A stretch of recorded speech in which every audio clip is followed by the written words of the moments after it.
Welcome everyone to our second meeting of the Charter Committee. By the way, we need to change that on the website. It's a committee, not a commission. It is 5:31 p.m. on Tuesday, June 23rd. This meeting is being recorded by the Charter Review Committee. If any other persons present are doing the same, you must notify me at this time. Is anybody else on the meeting recording the meeting? I would say this, if you're silent, it would mean no. If you are, please say yes. Okay, Sheila, if you should know that your picture isn't on there. You don't want to see my picture today. It's really hot. All right, I like to see the people. Your call. Okay, so roll call. Alan Woods here. Here.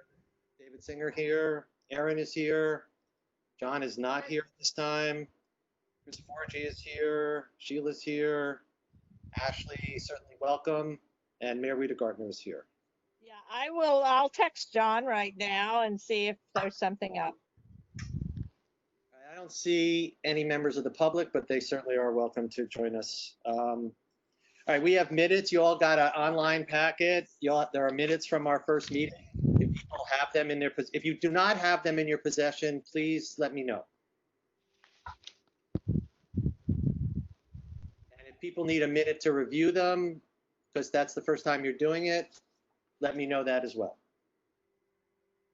Have people seen the minutes? I have. Okay, some people are on mute. So Erin, you've seen them? Sheila, you've seen them? Yeah, I'm just trying to dig through my emails and pull out the relevant stuff for tonight.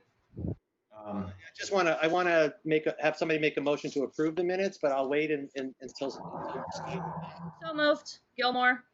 I have an amendment. Well, let's. Oh, yeah. And then we can have discussion. Second Forgy. Second Forgy. Okay. Yes, Otis, you would like to propose an amendment? Motion to amend the spelling of intern from the mayor's office, Christian LaPlante. Present section of the role. It was, looks like there was a typo and it says Christine. Thank you. I'll consider that well, all right. So everybody, somebody second that motion? Second. Okay. Any discussion? All in favor of amending the minutes to spell Christian's name properly, please say aye. Aye. Any opposed? Any abstentions? Fine, it's amended. Any other discussion about the minutes? Hearing none, all in favor of approving the minutes of the May 28th, 2020 meeting, please say aye. Aye. Aye. Any opposed? Any abstentions? Okay, the minutes pass. Great. Okay, I sent you all a memo just because the last meeting had so much, we were running around trying to figure out exactly how to anchor ourselves. That's kind of how I set up the agenda. I just want to start again through my own experience with the charter, and I may keep saying the same things again and again just to anchor you. We had a select board with a town administrator form of government until we created a charter commission, and now we have what's called a strong mayoral form of government, which means that all the executive power in the government is with the mayor, a single person who we elect every 4 years. The checks and balances on the mayor, just so if you want to be thinking about that as we go through the charter, are the council. Council can vote in measures and have it be veto proof if there's more than 9 votes. Certainly the mayor can be voted out of office after 4 years, and a recall petition can be exercised following the procedures in the charter. Other than that, the mayor has the full executive powers in the charter. So as we start reading the charter, just think of that. The council has all the legislative powers. That really didn't change much from, I think, the other charter, but it changed technically, but we had a council already. We had 27 members. We shrunk it to 13, 9 districts, 9 elected from each district, and 4 at large. The reason we did at large was to kind of prime the, to prime the system with people who could say, hey, I got, I ran at large. I got as many votes as the mayor did, so I have power in the system, and also to kind of create a minor league system for people who wanted to run for mayor, because people could see by running for council how much support they got. So, and those are two distinct. There are some communities, there are some systems where the mayor is actually part of the city council, and that person is voted in by the council, and they move around within the council. That is not the case here. There was a really, you'll hear from people who were involved in the charter that to keep the mayor and the council apart was a very strong feeling. They're not the same. Okay, so are there any questions related to that? It's actually too much background noise. Who are you talking to? Oh, I thought I was muted. I'm sorry. I was talking to the rabbi. Oh, okay. Well, he can't help with that unless he wants to say a prayer. I don't know. He's here if you would like him to. No, we don't have that as part of these subcommittee meetings. Okay. Shalom. So let's go right to shalom to you too. Okay, so we've accepted the minutes, no public hearings, no motion. So let's start reviewing the charter. Would that work for everybody? Yeah. Again, instead of me having everybody say yes, if somebody doesn't want to do something, just say no. For the record, it looks like we're welcoming Penny Ricketts, a counselor, to the meeting. Welcome, Penny. So the beginning of the charter, the way legal documents like this are written, for those who aren't familiar, a lot of times it's good to have an introductory provision that does a number of things. It tells you kind of what we're up to here. And the other thing it does, as you'll see in section 1-7, which the mayor pointed out, but she pointed out in a different section, is there's a definition of terms, so that once we define terms in the first section, then as we go through the charter, we see those words again and again and again, and you don't have to clarify those words because they've been defined in the first section. So that's how legal documents that like this are done. So as you're going through and you want to edit some things, just remind yourself maybe definition in the first section. So let's go to the first section and see how the word's defined, and then you go back to the section you're reading in, and that'll help clarify, hopefully. And if not, then maybe there is more need for clarification.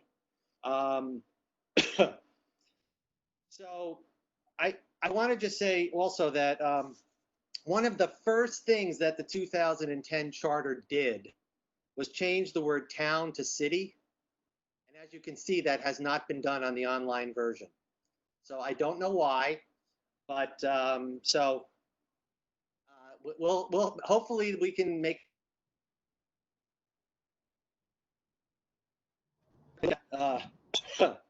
section 1, town of Greenfield. We did, it's a municipal corporation. The short title, we're the City of Greenfield Charter. The powers. Now remember, you've got state law, you have federal law, state law, and where there's a gap, that's called home rule. So we now have to define our own system of government through this section. So the powers of the town are obviously things that we have by home rule, or which by statute we're given, but we can't usurp the powers of the state or the federal government. And then, on and on. Definitions. So hopefully you've all read them. The mayor, for example, brought up voters. She wanted to further define it, and maybe we could do that in this section rather than qualify it in the section that she pointed to, which would be in the who can run for mayor. The general laws, the library. I don't know why library is even in there, but maybe that's just because later we'll get to library as a section of the charter. David, very quickly. Sure. Who's this? Sheila. Hi, Sheila. Yes. So I think before we worry about changing definitions, we probably want to kind of comb through and make sure that that word isn't used elsewhere where it would. I don't want to change anything yet. Perfect, thanks. I mean, the word city, for example? No, city is fine, but there might be areas in the charter where they don't have to be a registered voter, and maybe that, I see what you're saying. Okay. we just want to be sure. Yep. Good point. So I just wanted to point out that the word voter was defined, but it could be, you're right. So let's keep an eye on those kinds of things. We're kind of editors right now as well as performing other tasks. That's a good point, Sheila. Thank you very much. I will clarify library. I think the reason that that's there because of the way the definition is written shall mean the Greenfield Public Library. It means distinguishing it from school libraries. There you go. So it's not libraries in toto, it's just a Greenfield Public Library. Okay, good.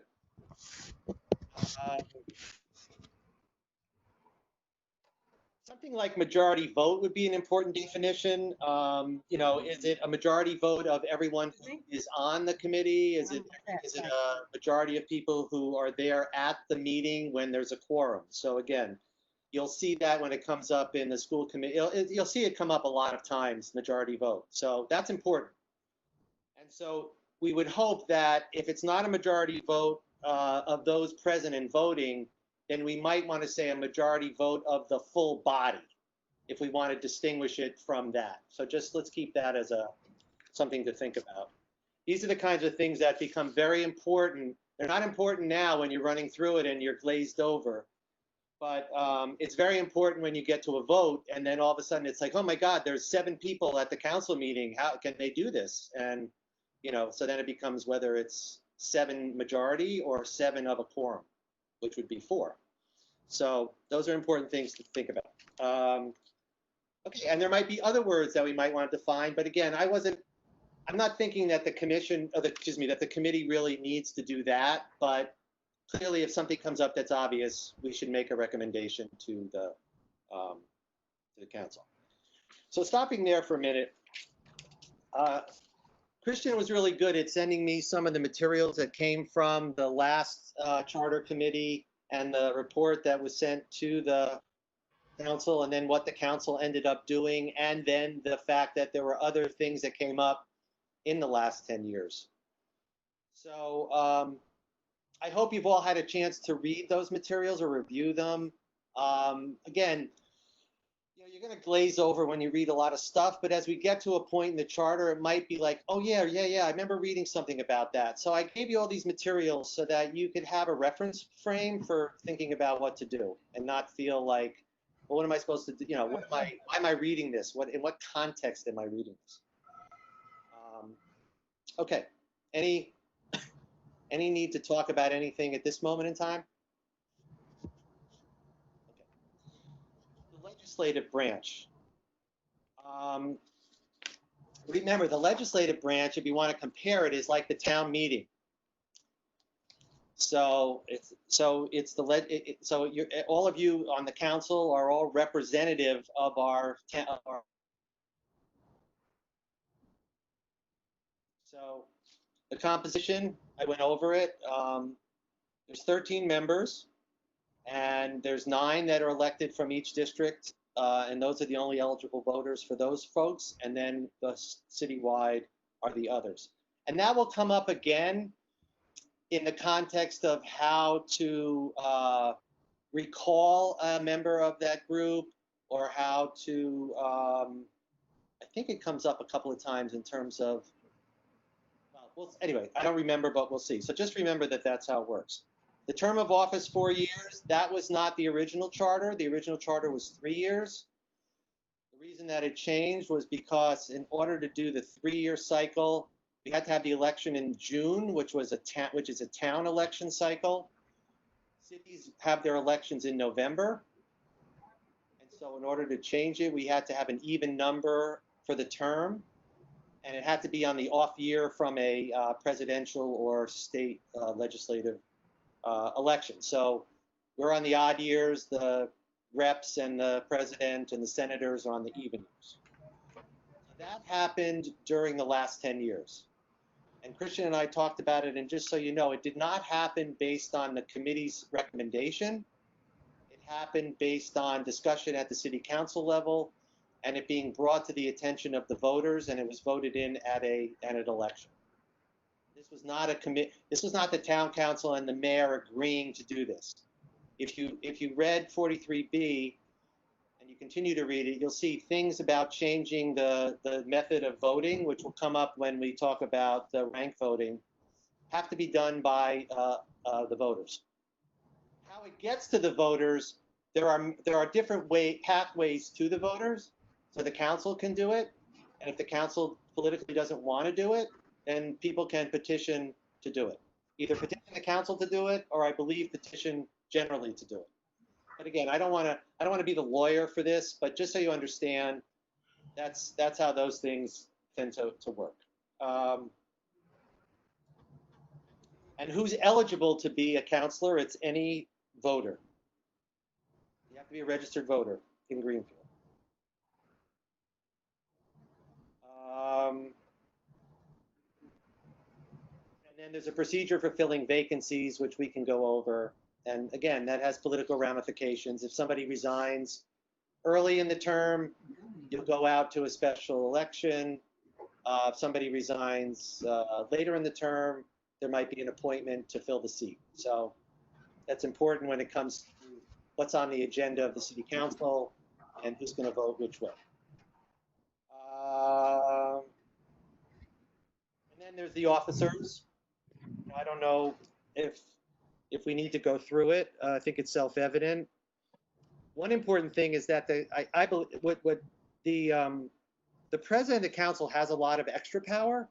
It's more procedural power. You know, the president of the council gets to maybe determine the agenda or determine the way things go through the system. So just so you know, and you should learn if you're a city councilor, what those distinctions are. When this charter commission was set up in 2002, I will admit to you right off the bat, we took the charter from the city of West Springfield, and then we modified it to fit our needs. We didn't write this from scratch. So if you see things that we haven't, especially me, and I've read through this charter so many times, I'm kind of blinded by a lot of it. So if you see things that you think are important, or I wouldn't want it to be just like, this is what I think is important. I would rather it be, oh, I looked at the West Springfield Charter, or I looked at the Northampton Charter, or I looked at the East Hampton Charter, you know, another city charter in Western Mass, and I saw how they define the powers of their president. Maybe we can tweak it, you know what I mean? So, but again, the goal is to make this kind of what is standard. And the vice president, again, has powers, but are limited to being in control only during the time that the president of the council is not there or not able to assert his or her powers. Section 2.3 was kind of a conflict of interest provision that was in there, and if you read through the notes of that Christian gave us about an attempt to modify that, because somebody on the charter committee the last time wanted to work for the town, and so we tried to a recommendation in the notes that Christian gave us from the charter committee. And Christian, I know what I want to ask you. You gave us a first page of a legal opinion, but I think there's a second page. I can't hear you. You need to unmute, but I only have the first page. Okay.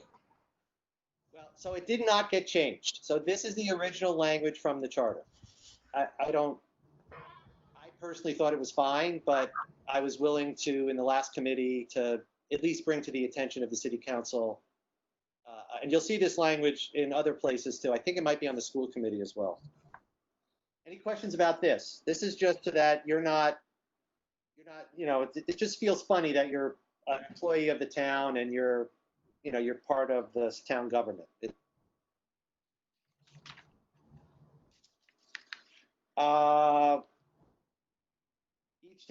I'm moving on. Each town council shall receive a salary. That, just so you know, politically, we tried to put salaries into the original charter in 2002, and that faced huge resistance, you know, increasing our taxes, increasing our budget. So that was left out. I think I was on. I may have been on the council when we changed it. So there is. I believe you all get the councilors do get compensated. Is that true? You were not. How much do you get compensated? $2,000. $2,000. Okay, good for you. Okay, you understand that to change it, you have to wait the 4 years because you can't change it for yourself. So you're changing it for the next council. Any questions on this section? I feel like the teacher. Exercise of powers. You can see a quorum is 7. That's normal. So the majority of those elected is usually a quorum. You might, I don't know why that would be changed, but you know, that's a sensitive area because with the majority vote being a majority of a quorum, you can have votes on matters of importance with 4 people. On the other hand, you don't want to have it so that it's hard to get a quorum for a meeting. So that's just a subtle thing that you have to think about in terms of when those things come up. Rules of procedure, the city council does have rules of procedure. And again, just to show you the difference between the charter and an ordinance or a charter and a rule. So the charter says you're allowed to have your own rules, and then it remains silent because it doesn't want to get in the weeds. It doesn't want to define what the rules are, because then you have to go all the way back to a charter amendment to change the rules. So it empowers the city council to have its own rules. That's an example of how the charter is an umbrella, and how if you want to have an ordinance or a rule, and so those things get changed by their own methods. So that's why policy-wise, it's good to have certain things in here that are very broad and very general. And again, you have an ordinance that fixes the times and the place for meetings. Again, you don't want to go all the way back up to the charter to change that, but you could do that at the city council level, which is a power that you have. You have a legislative power, and that's where you should use it. Special meetings, I won't go into the details, but again, if you're a veteran of the city council and you think that special meetings were once called in a way that was kind of cumbersome or didn't work, this might be a place to tweak it. But David? Yes. I would like to point out that, as a matter of fact, in the executive session, it does say, and it does not say that here, that the mayor can call a special meeting of the city council. Right, but we're in the legislative section of the charter. I understand that, but you list all the people that are able, all the entities that are able to call special meetings shall be held at the call of the council president or on the call of 5 or more members, et cetera, et cetera. And you need to say, or the mayor under these conditions. Okay, hold that thought. I will. I'm just pointing out. But I think in the mayoral section, it talks about it, but it may not. Well, no, it does. That's what I'm saying. But don't you think it ought to reference that in the council too? Yes. Well, I'll leave you all to decide. My personal feeling is that we're in the legislative part of the charter, and that it only talks about the legislative people that have certain powers. It does not talk about all the people that have powers to call a meeting. All right. Just pointing it out. Because it's a good thing, but I just want to, the other side of it is if you do that here, you're going to have to think about all those other times in the charter that we're going to have to add and these other people. So it's a good point. I'm only saying to you that the reason these things are written this way is to be consistent within certain lines of thinking, so that later when you come to interpret why it's in there and it's not in someplace else, you have an explanation. So, but yes, certainly the mayor can call it, and it does not foreclose the mayor. But again, that's fine. Mayor, I'm going to leave it to you to make that suggestion as part of your. I'll add it to my list. That's great. All sessions of the council open to the public. Records being taken. Again, if any of council members that are veterans think that those provisions are not strong enough or don't have enough detail, this is your time to make that change. And of course, now, here's an example of where your rules have to have this in them, because the charter says you do. So the charter says that you have to give a time for the public to speak. Some of you on the council may have thought that that's only in there because the council is being nice to everybody. And that's not true. It's something that has to be in the in your rules. I wouldn't recommend changing it. Okay, access to information. I have to tell you that this was in the West Springfield Charter, and we never really went over this on the Charter Commission. This did come up, though, when there was some quarrel between the mayor and Brickett Alice and What's his name? why am I? It's old age. Isaac. Isaac. And so they went to this section and asserted certain levels of power through this section.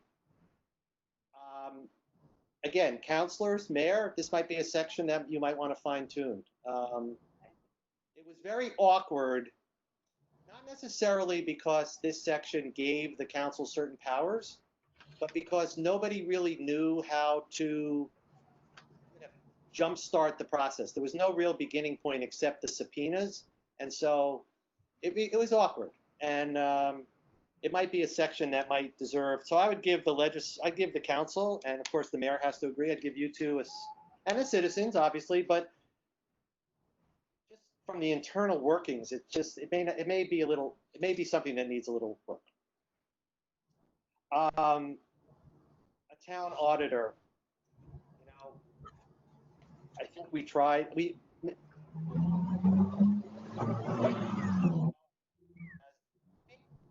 I think we've had things audited, but I cannot speak to this with any of my own knowledge. It's a good idea to have it because it's independent of every other body, but I haven't seen it used because we have our town our financial manager in the city. Town clerk. As you know, or you may not know, unless if you're a new member, the part of the job of the city council is to appoint the town clerk. Who, and we can look. We can look through the charter to see. I know that clearly the town clerk works for the city and works for the city council especially, but I don't know if the mayor wanted the city clerk to do one thing and the council wanted to do the city clerk to do another. Who has the real power, the ultimate power over the clerk?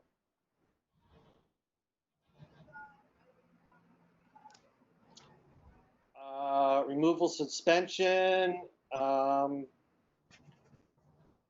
I mean, we have to look back. We have to look into section 3-4. We're not right there. Then there is this idea about fair play in terms of how ordinances come into the system. Not to allow an ordinance to be just put into the system and maybe many of the councilors don't even know it's coming, and lo and behold, it's on the agenda and there's no way to block it. So this is a way to in the first place.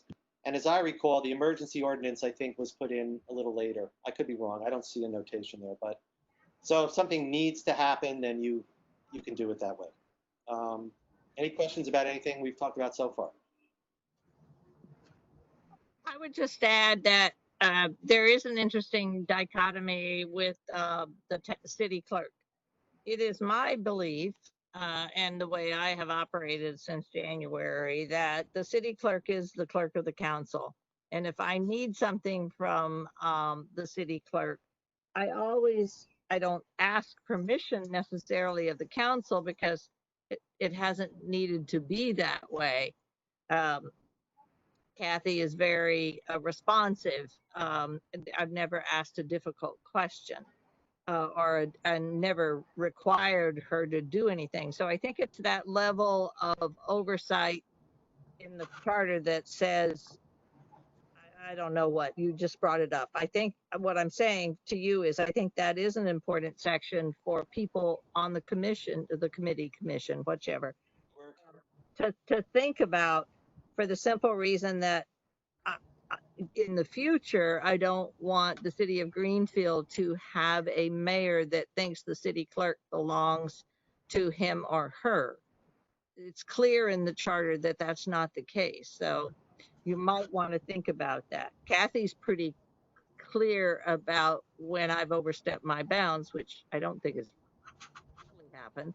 But and she will be responsive to that, but that may not be the case in the future. So I'm just commenting on how you might want to think about changing the language or not changing it. But I've been, we have a good working relationship, and I know the boundaries. Okay, I'll tell you how it would come up. It would come up where you politically and the council politically disagree.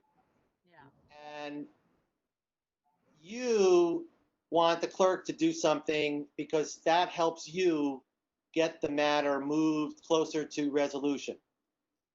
The city council, on the other hand, is telling the clerk, take your time, that's not important for us, this is how you need to do it. That's when it comes up. And that happened with some of the petitions that came into the office after the council, the library, for example. There were some before that, some of the zoning matters, where the city clerk was confused about how the charter read and took a position that she was not going to be a lawyer or explain anything. And the mayor was like, hey, let's just get this done. Let's get this petition going. So there are going to be situations where the mayor and the city council have different agendas, and somebody has to be in charge of what the clerk does. Okay. So that's when it will come up. It won't come up in the day-to-day activities, because why would the mayor want to infuriate the city clerk? But if you want the city clerk to, Indeed. so just that's why that's when it has come up. And I know it from hearing the city clerk tell me that she was getting a lot of pressure from the mayor. And we were all like, well, who's your boss? And she said, well, these are the people that hire me, so these must be my boss. So that's how it came up. So it's something that we might want to think of. The appointments. Actually, can you clarify something for me? Yes. In the clerk of the council, it talks about her being elected. And then in the mayoral section, it talks about her appointing. And so I'm just assuming that distinction between using the word elect versus using the word appoint is because the council is actually taking a vote where. I think you've hit the nail on the head. That's it. Because actually she's hired, not elected, but. Elected, or he or she is not elected, but the hiring is done by the council. So if you were hired by the council, who would you listen to? Listen to the council. The appointing. Yeah. If I could step in on I think, one more. Sorry, go ahead, Otis.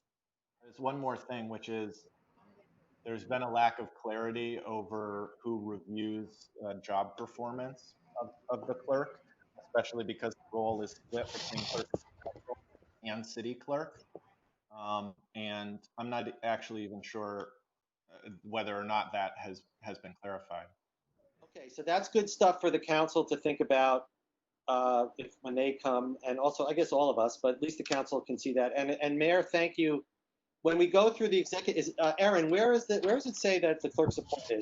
Is it in the executive branch? It doesn't say, it's just about when people are hired. This is when people are hired, it's The charter? no. It's just, I was just trying to get the distinction between when people are hired. It's not described in the charter as hired. It's described, it's the city council, it's elected. When it's the mayor doing the hiring, it's called appointed.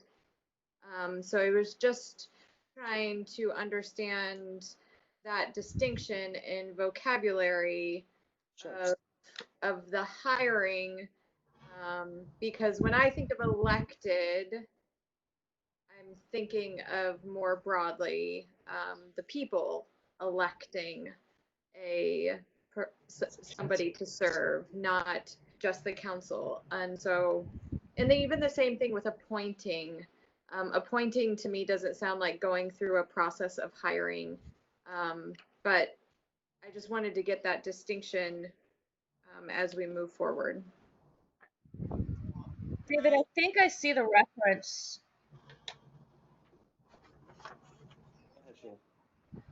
want to comment on Aaron. Section- Do you have it, Sheila? Yeah, so section 2-8, the name of the section is officers elected by town council, and then it goes through the different officers. I think that's where she saw that. Maybe the word Can officer. I comment at some point? That's Roxanne.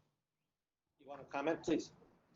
I think Aaron is exactly on point for the simple reason that I've had the same confusion. There are sections there are places throughout this where it says the mayor can't, I'm just using an example which may not be in there, but the mayor can appoint the DPW director. Well, I don't appoint the DPW director, I hire that person. And I think there is a definite distinction between hire, elect, and appoint. I do appoint members of boards. And that means there's no, well, in most cases, there's no salary involved. There's no, I mean, for those who don't know, there is an appointment process. And it does go eventually through the city council, and you'll see as you go through this where the distinction is made, as particularly in the mayoral section, the next section up, where that distinction is slightly made. But I do think it's important to say, distinguish between elected, which means, yes, the voters have a say. The voters get to elect our councilors. They get to elect our mayor. And hire, which is I hire, or the superintendent hires, or many, department heads hire people through what we would think is a normal employment process. And appoint is whatever appoint means. It's a lesser degree of hiring. No one is elected to a board in Greenfield. You are always appointed either by the state in one or two occasions or by the mayor. Okay, David, yes, Chris. part of this goes back into the history of how this charter came into being. Because there were a city clerk, town clerk, way back when was an elected official. So there's always been confusion in this language because what are we going to be? Are we going to be this? Are we going to be that? I think it's a great point. Now we have an opportunity to figure it out at this point. So I just think some of these things are left over and need to be cleaned up. Good. I would agree. I would just want to comment on one thing just as a lesson. This document is written from a civics point of view, not from an employment point of view.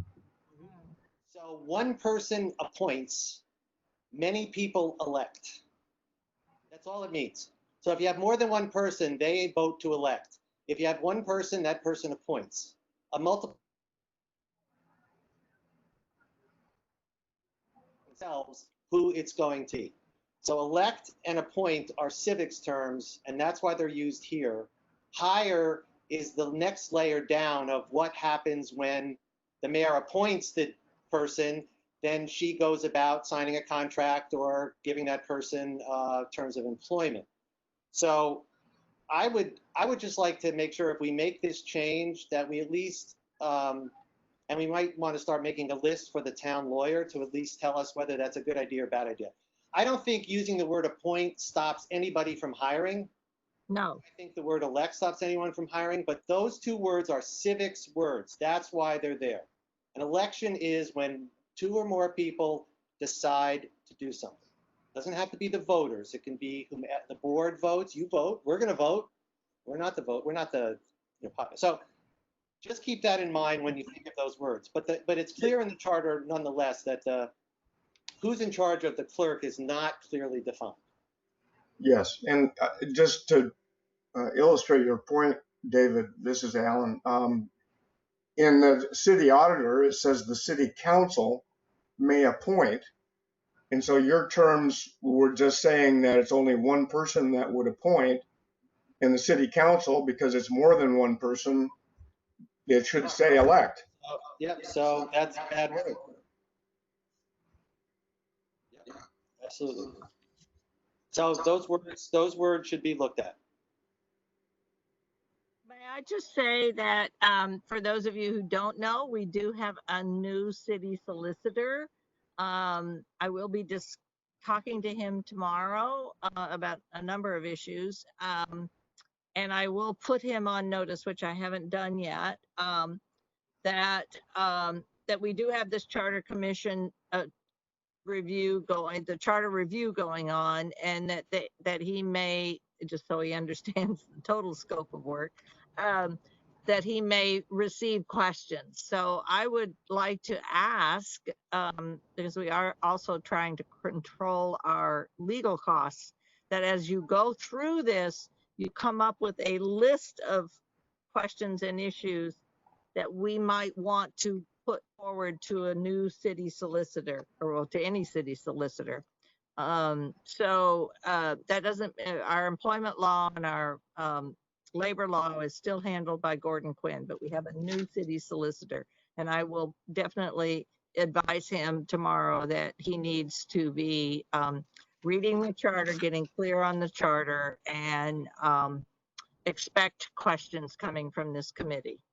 Good. And at the end, you're also going to have to ask this person about whether we go through the council and the mayor, or whether we go through the voter. You know, there's a couple of, there are going to be others more involved. Great. Thank you, Alan. That was excellent. I didn't even notice that, but yeah, look, that's another, like what Chris said and the mayor said, this needs a lot. We need to go through this and make this sound better. Definitely. Okay, so we were on, does anybody want anything on 2.9, which need a little deeper discussion if one wants to have one. Well, the only thing, one of the discussions was regarding who the city clerk responds to, or who is the boss, correct? And this section here, 2.8, talks about the city clerk, and then in C it talks about city clerk shall be the clerk of the city council, and there's no mention of the mayor making use of the clerk at all. I don't know whether that makes a difference, but that's the way it's stated there, and it's stated clearly that shall be the clerk of the city council. Right, but yes, that's right. But again, we're in the legislative portion, so that's talking about how the legislative portion works with the city clerk. But you're right, and so when we get to section 3, that's where it would be important to start to say, now clearly the clerk is keeper of records also, and not just the records of the city council.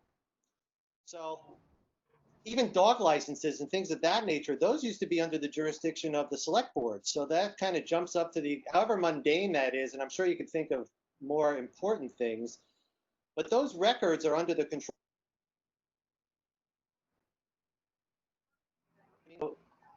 I think this is a good discussion for how we're going to clear that up.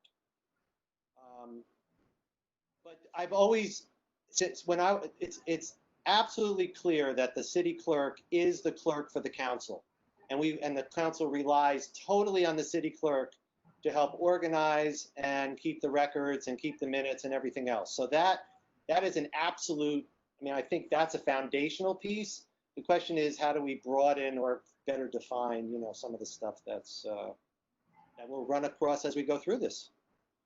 So thank you. The council review of certain appointments, well, sometimes being a political firestorm, I'm not sure that any of this has been unclear, but anybody have any questions about that section? Oh, actually, there was something that came up. I'll just tell you a story. The Mayor Martin appointed someone to be on the planning board, but it had not yet gone to the council and not yet been put on the agenda, and withdrew the appointment.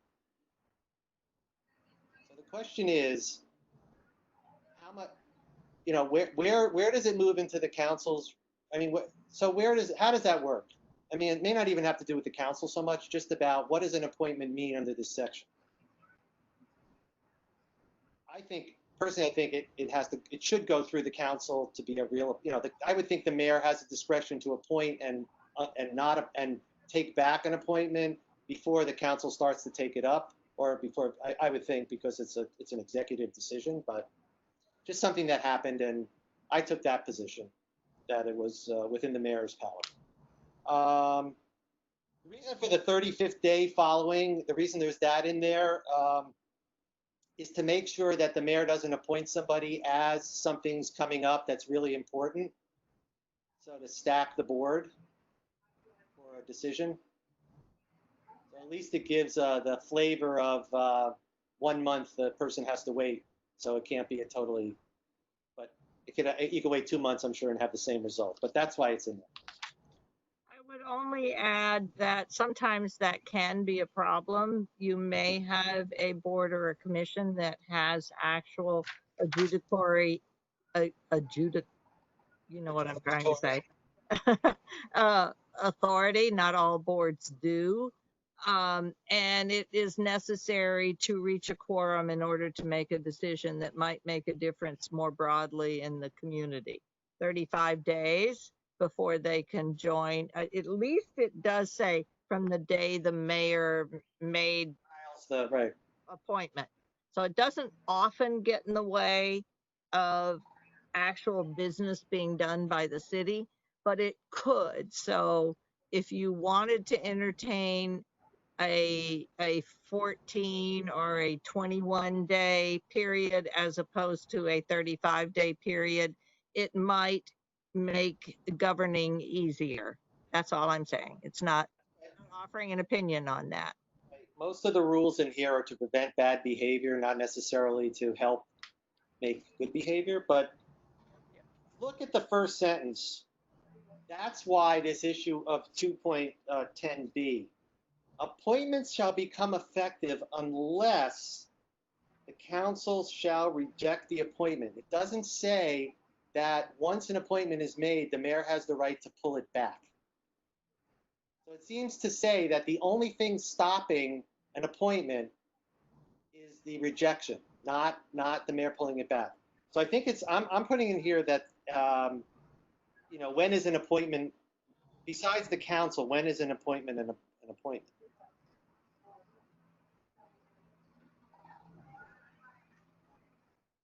I think Mayor Martin did that also on the Historic Commission.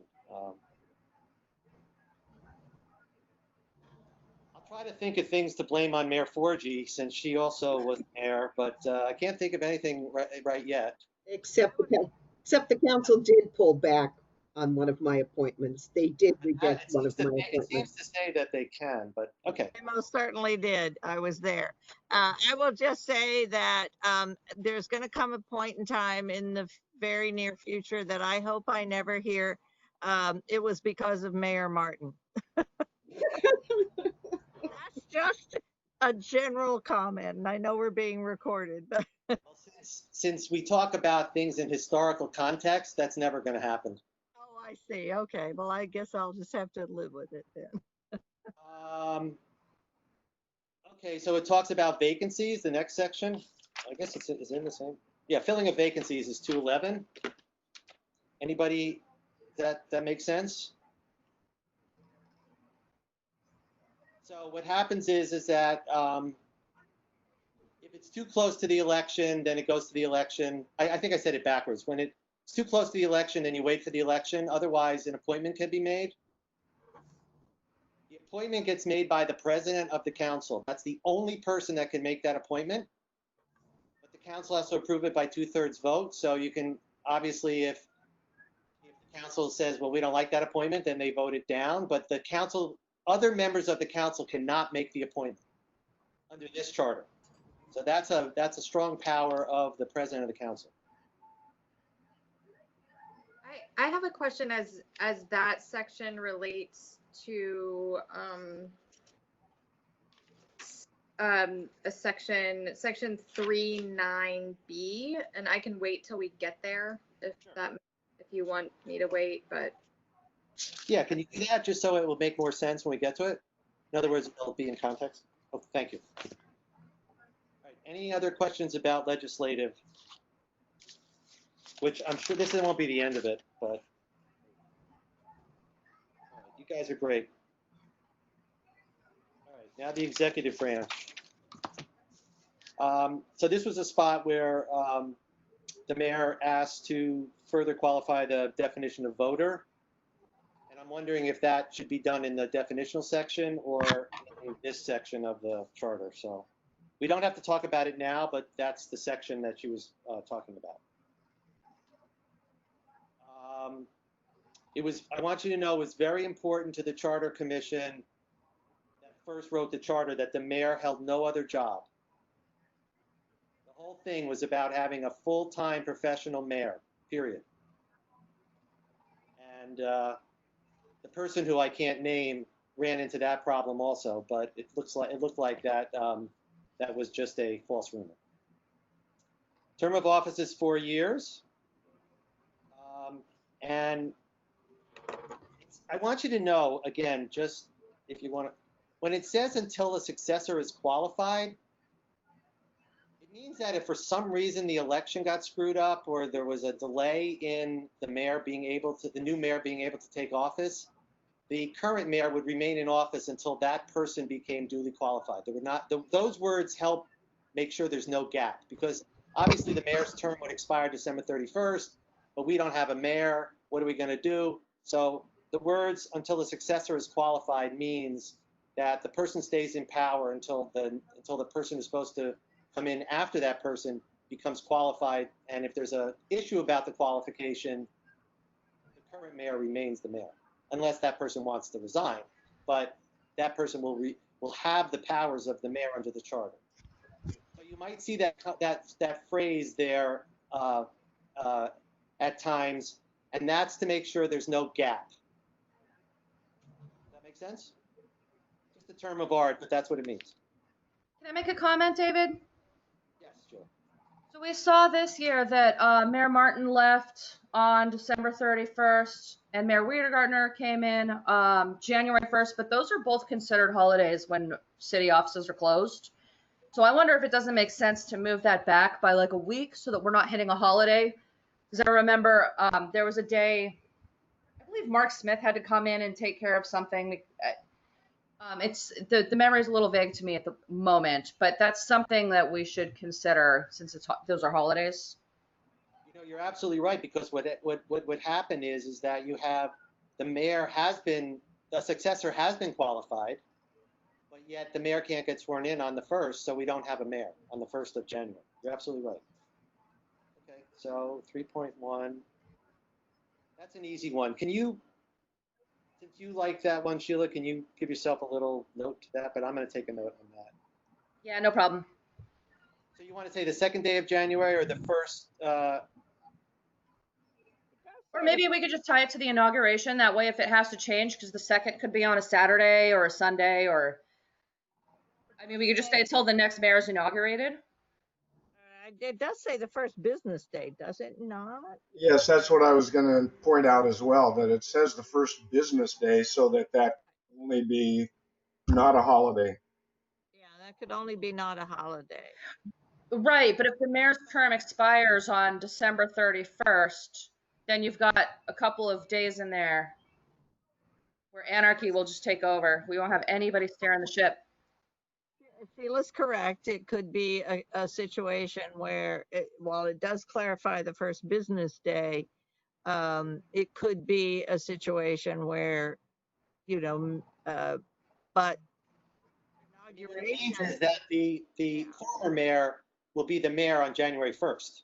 Yeah, and I think that's okay, if you want to clarify that at some place, but, and qualified to do all of those duties until the mayor is, the succeeding mayor is inaugurated or officially takes over, or however you want to say it, because inaugurations can happen sometime after the actual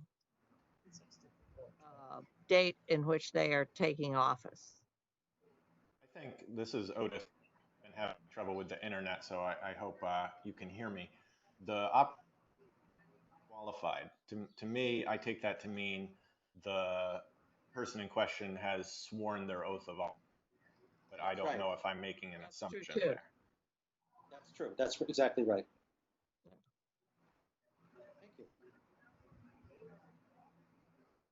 All right, well, I'm noting it. But good point. Okay, let's keep going.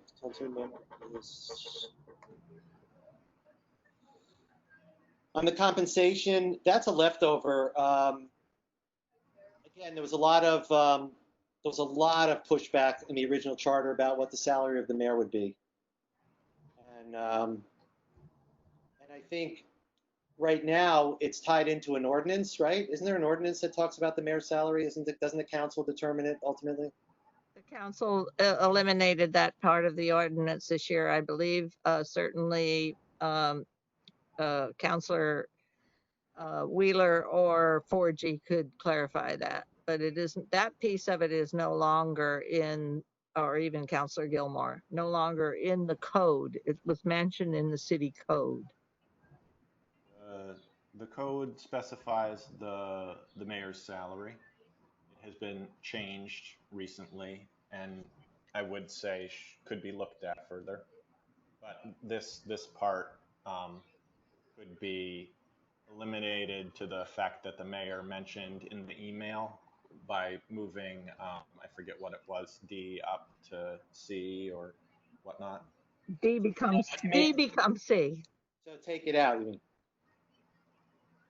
So take section C out, or include C and D together. Well, you don't mention a salary amount is the issue. I understand, but then you said to merge them. So, yeah, okay, I see what you're saying. Okay, I think C could be eliminated, or it could be compensation, and C, I see. Okay, so D could become compensation. Yes. Correct. Saying, okay, gotcha. Okay.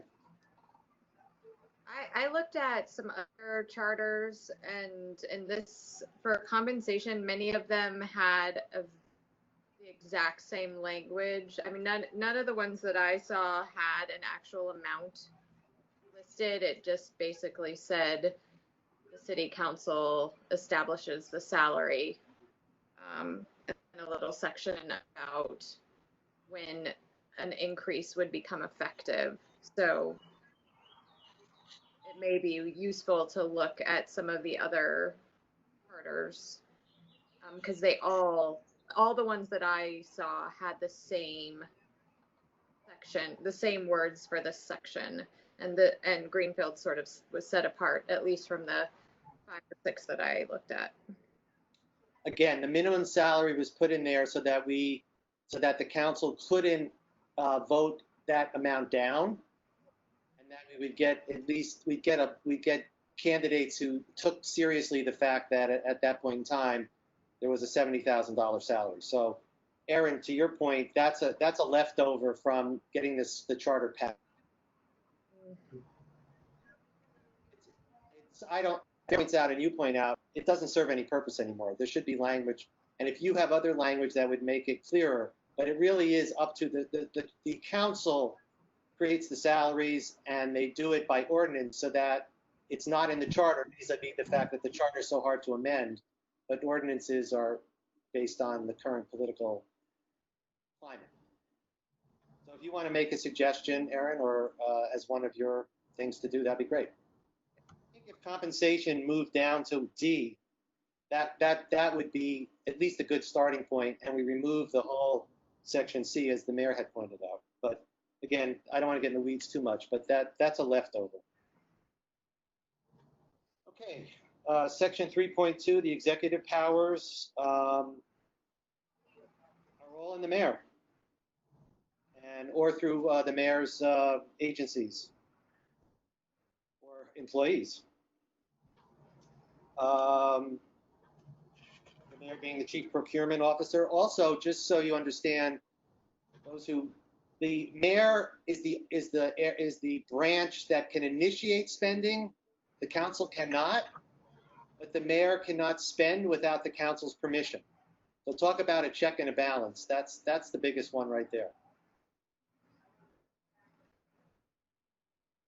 So if you're on the city council and you're like, yeah, your friends come up and say, yeah, let's buy this and let's do that. There's nothing you can do. Zero.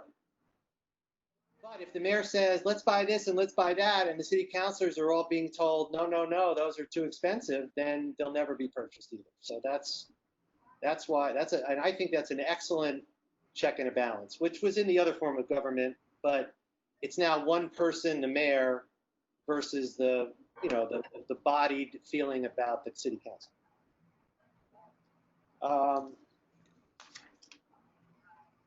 Let's see. The mayor shall hold no other office.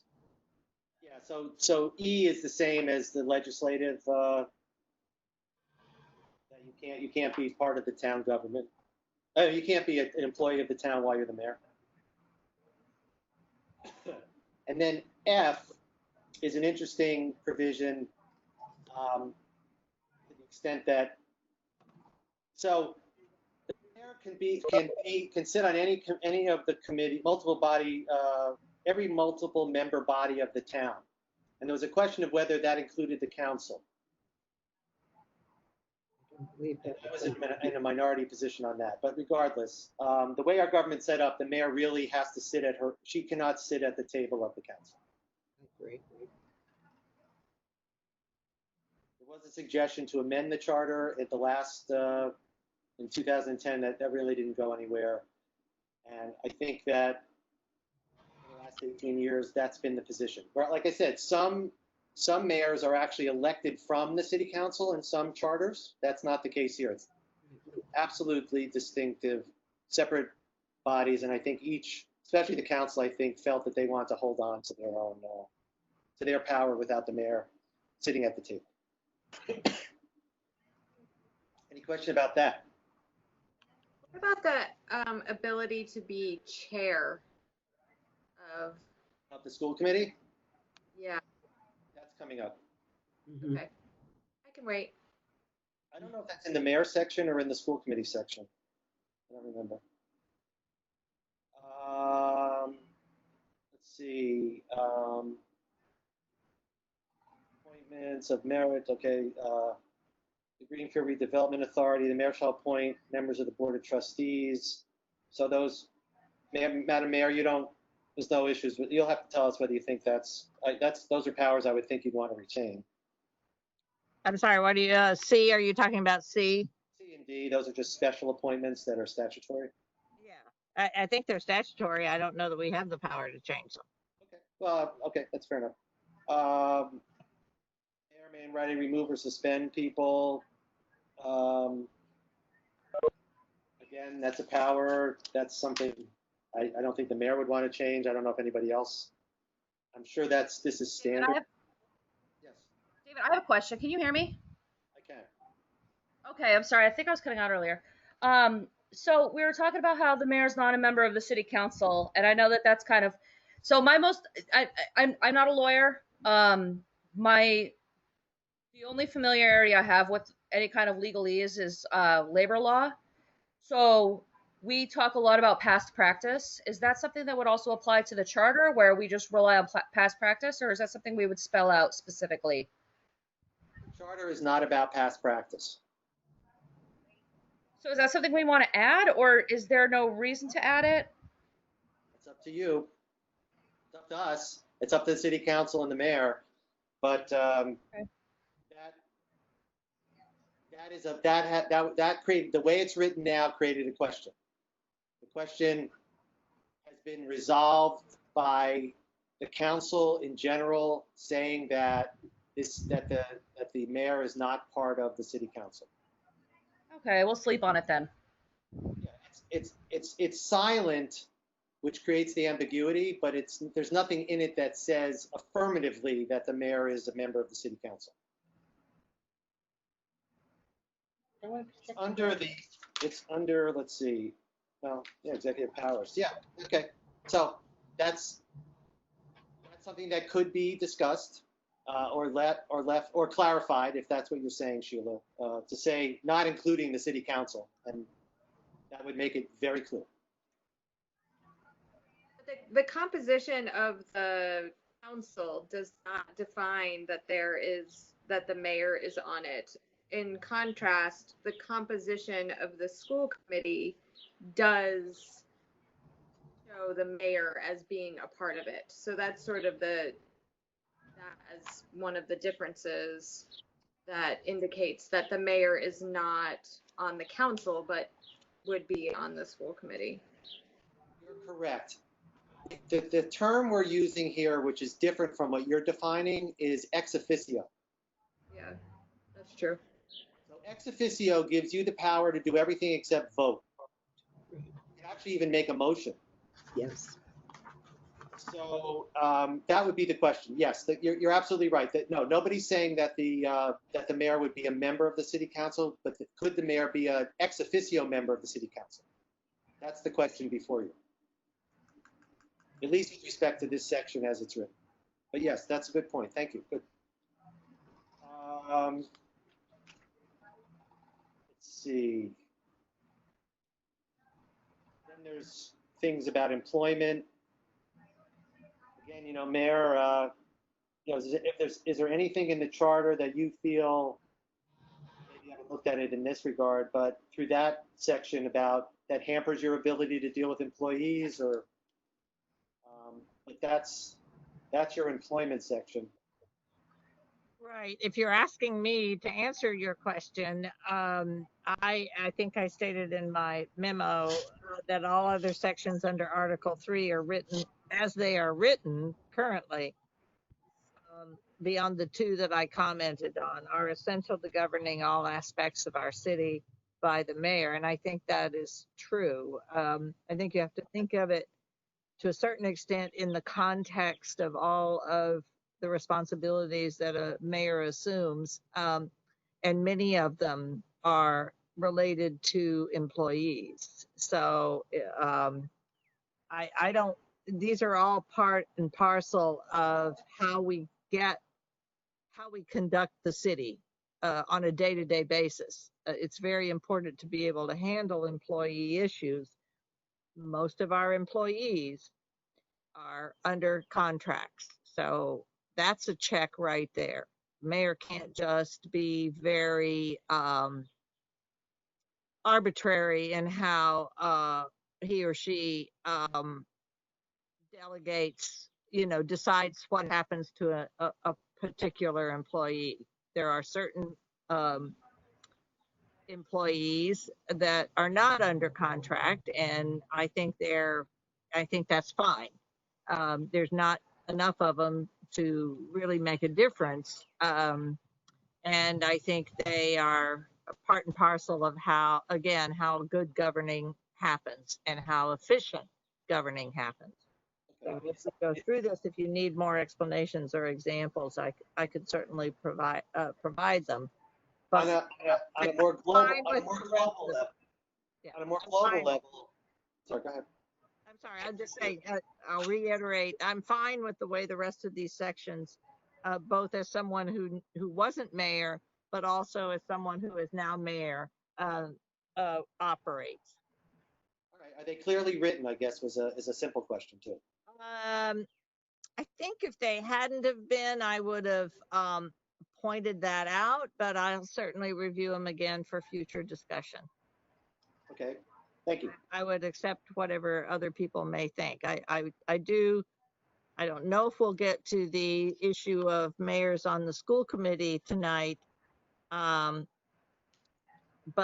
I'm happy to also give you an opinion on that at some point in the future. Sure.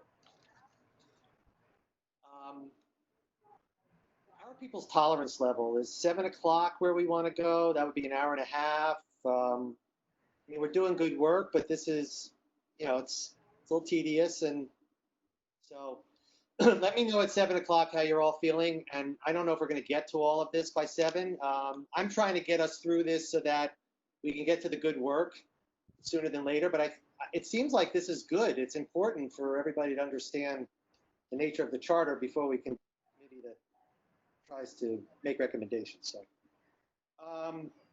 Temporary appointments in town offices, that's another section that it's in there to take care of a situation that comes up from time to time. Let's see. Communication, special meetings, the mayor is supposed to, within a certain timeline, present the budget, keep the council fully informed. Special meetings of the town council. So here's where the mayor may call a special meeting of the town council, a city council, I'm sorry. So that's a power. There could be a parentheses in the legislative section to show that there's another section that does this, but this is clearly what you were talking about, Madam Mayor, that this is. Yeah. Actually, I have a question about the budget timeliness. Sure. Every year, I know that this is a problem for the school committee, that I believe it's the superintendent needs to send layoff notices to anyone who's not going to be returning the following year. So they have to send out notices, then the council votes on the budget, and then they have to send new notices telling people, oh, you're not being laid off. And it has to do with, there's a state law that they have to notify people by a certain date, and our budget is usually not voted on by that date. So it might be nice for the school employees if we could clear that up, but I don't know if that's something that's realistic. And maybe Roxanne, maybe you have a better answer. I actually think it worked fine. If I understand your point, and Otis certainly he can chime in too. It worked fine the way it worked now because we were through with our budget in time to make those May 15th notifications. And it did, I think it's May 15, and I believe that was statutory. And it did work out. So I would encourage us to be able to do that. But because I've seen in past, and I think even last year was one of those cases where Superintendent Harper was very concerned. We did not have a budget, or we were even close to having a budget by the time she needed to notify people. So it is something that while the budget timeline is very quick, if I were going to alter it, and I was hoping we could have I could have that conversation with Ways and Means. If I were going to alter it at all, it might be to give the schools an opportunity to submit their budget a little later than the beginning of February, or whenever it was. That seemed like a very short timeline to me.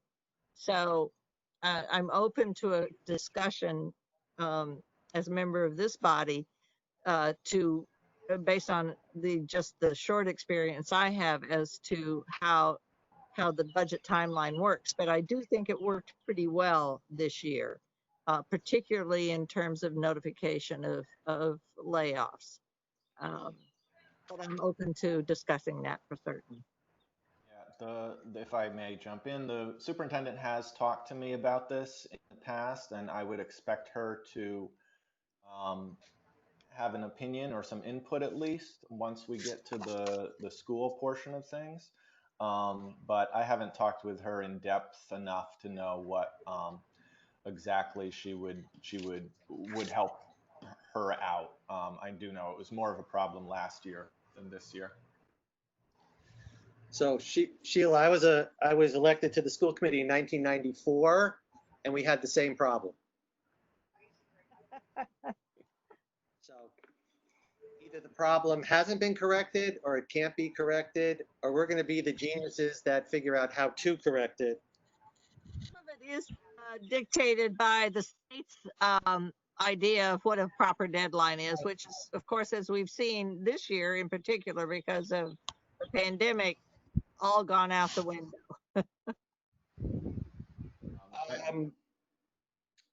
The veto provision, I think that's standard government language. I don't know, I doubt anybody would have a problem with that unless there's something that's come up. Again, these things, if something's come up that's been squirrely, now's the time to change the language. Temporary absence of the mayor. There is a succession. The mayor is unable, the president of the council is the acting mayor if the mayor is unable to perform his or her duties for more than 10 days. In the past, if the mayor's gone on vacation, they usually appoint the business manager to be the acting mayor.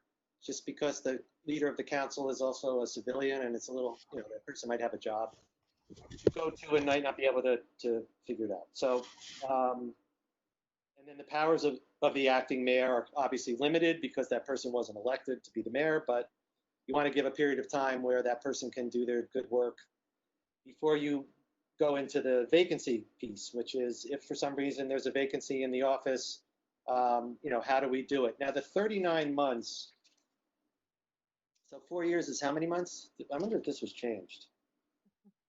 48 months. So I don't know if the 39 months is the right timeline.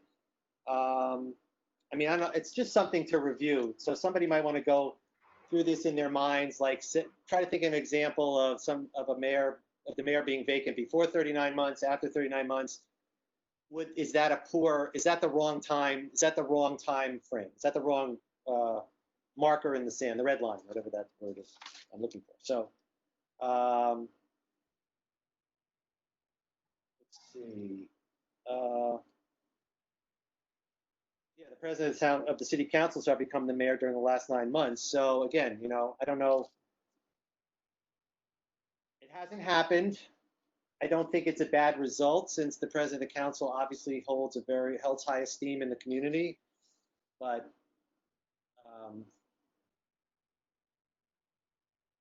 and then the mayor-elect, the person who becomes the mayor during that gap period, how that works. So let's see.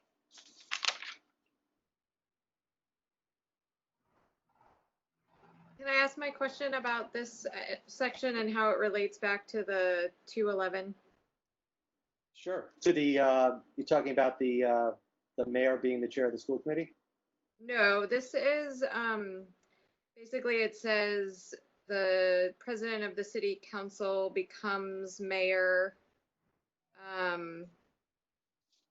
And then it says that then that vacancy is filled via 211, but 211 is that the president of the city council would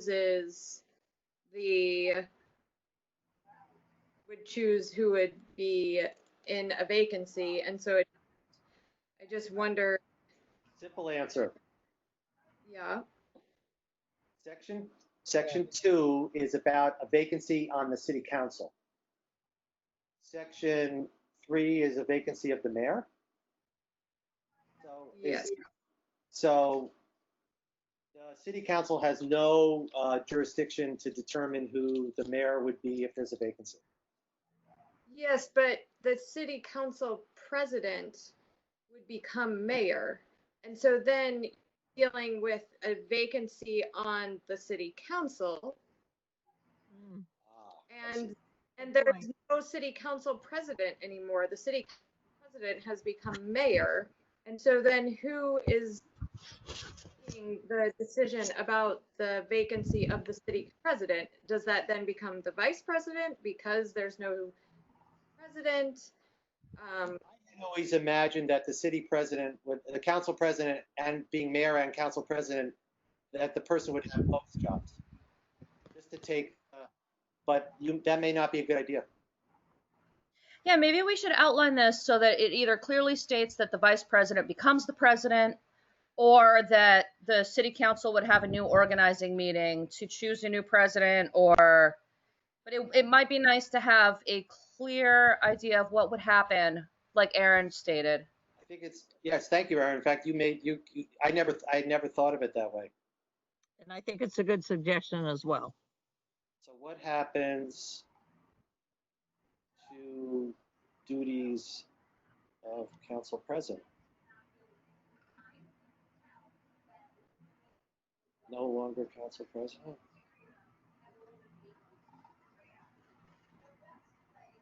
I'd like to bring up something else if I could when you finish that. No, I'm just taking notes, so please do. So I'd like to go back to, to 3.8, 3-8, the second paragraph under A, for consideration by the council. I think the period of 10 days is a little short. I think we ought to change that to probably 14 successive business days. Quite frankly, I can't imagine myself having the opportunity to take even a 7-day vacation, let alone a 2-week vacation, which would include 14 successive business days, I think. So it may be a little bit short of what needs to happen. I would say he who should not be named. Before the Some people city council. more than 10 days. Yeah, I was going to say it's related to before the city council president becomes the mayor. I read the 10 business days to be two weeks. You do. Okay. Well, then in that case, I think that it's probably appropriate. But Sheila and Aaron, that's great. So is the vice president present automatically or reconvene and elect new president? Yeah, that's a really good one, and it should probably be spelled out because even right now, the way it seems to be written, if the vice president were to become acting president, it would limit the powers of the council for that period.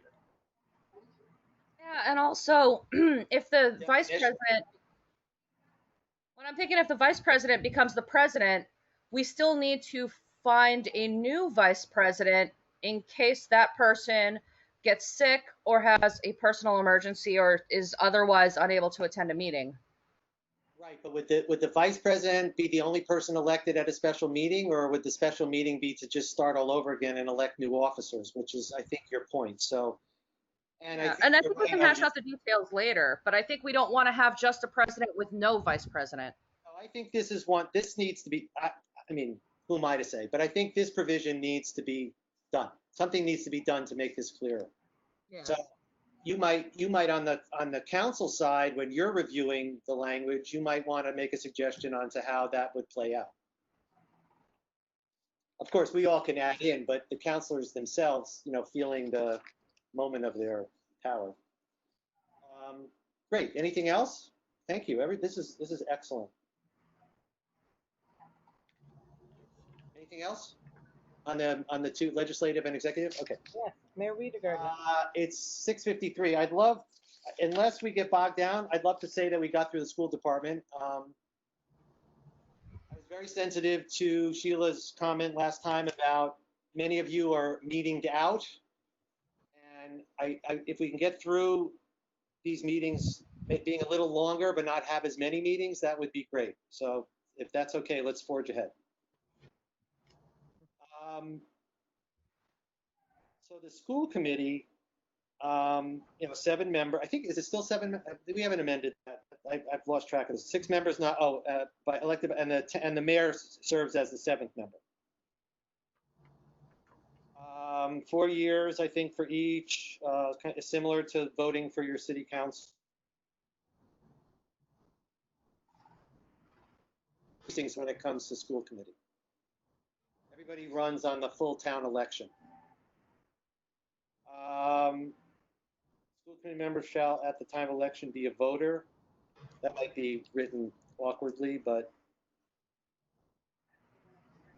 if we're defining it in the first section, then that word voter means the same thing as it does all the way through. Removes from the town. Boy, this is not the best written section. The school committee member removes from the town during the term deemed vacant and filled in the manner provided in 4.6. Okay. Is removed or no? This is a vac. Let's see. Show it. That's like an edit. I don't know what this means. To me, it means if the school committee member is no longer a school committee member. But I would call this vacancy. Election in term have been qualified following each is provided, and the school committee shall organize. I mean, you have the same thing here that you have with Sheila's concern to have been qualified. So, but it's the language here is more awkward than it is in the other sections. So, I'm just noting it. powers and duties. Again, I don't know. Mayor, have you put out a directive to all the boards in Greenfield to come up with their own ideas about amending the charter? We have, and on more than one occasion, I think at least 2 occasions, we can certainly do it again now that we're really actually in process of reviewing the charter. I think the first one we sent out was, this is going to happen this year. What do you think? So, and specifically around the school department, as you know, there's only a finite amount of times I can say COVID, but as you know, it kind of coincided with everything. And I think this is clearly not their first priority. So we can certainly send out another reminder and a special appeal to the school committee to think about this section, both the school committee and the superintendent, I suppose, but mostly as a hired person, I would take the advice of school committee members as elected more than I would the other. So I'm happy to do that for this committee. I just think the whole section is written poorly as compared to the other 2. It's cryptic. It seems like it's missing words. Well, my guess is this before, so I think sentences could be written better and thought, and absolutely, yeah. And I don't know, maybe expand it so that it really says clearly what they are. Right. Chair. The prohibition is the same thing that was in the other, that you can't work for the town while you're on the school committee. So I agree, and we will certainly send out another round of emails to department heads and in the case of the school department, to both school committee members and the superintendent.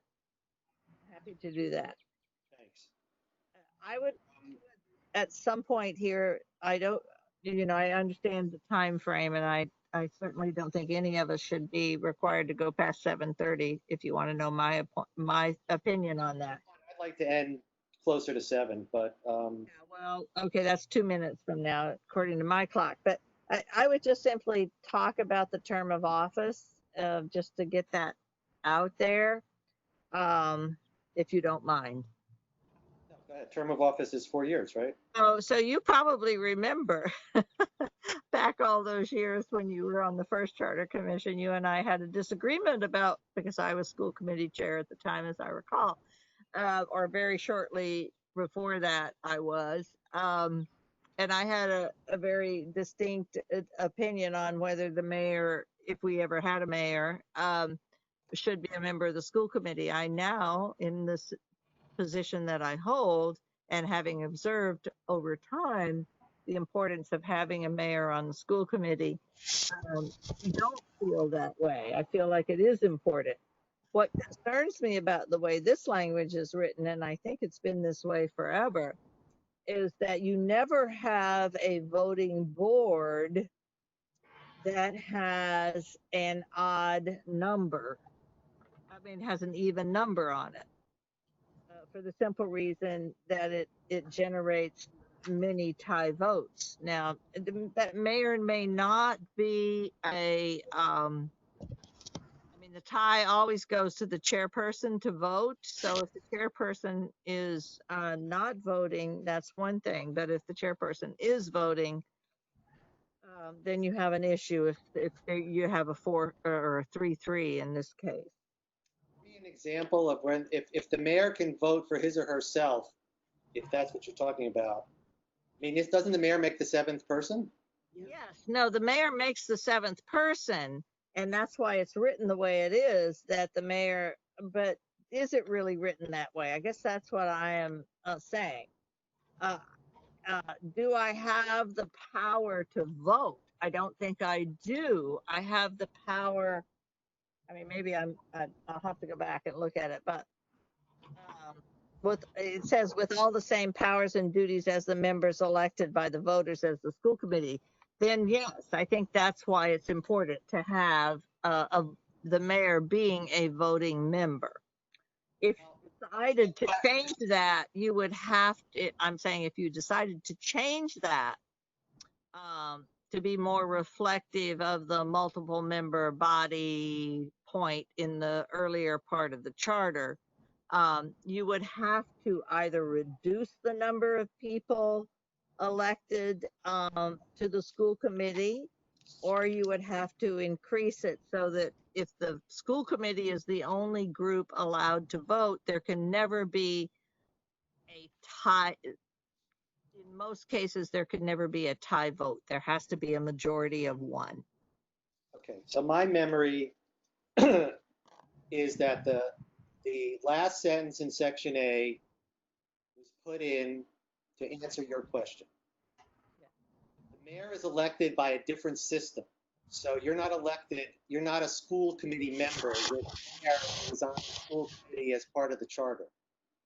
So that sentence had to be added to make sure that it was clear that the mayor has the same powers as every member of the school committee. We could put, including but not limited to, the power to vote, the power to be chair, the power to be this, the power to be that. That would be a good clarification. But there has never been, as far as I know, a question about the power of the mayor. The power of the mayor as a school committee member is equal to. The only reason it may be greater is that the mayor then can leave the table of the school committee and change the budget or promote the budget differently or whatever. So the mayor really has more power, quote unquote, than the rest of the committee politically. But the mayor has the exact same power when it comes to the meeting of the school committee and what powers the mayor has or does not have, by the way. So. And I agree with that now. I agree with that, and I see it more clearly. All I'm saying is, more particularly, and it addresses maybe Aaron's question of up to and including being chair.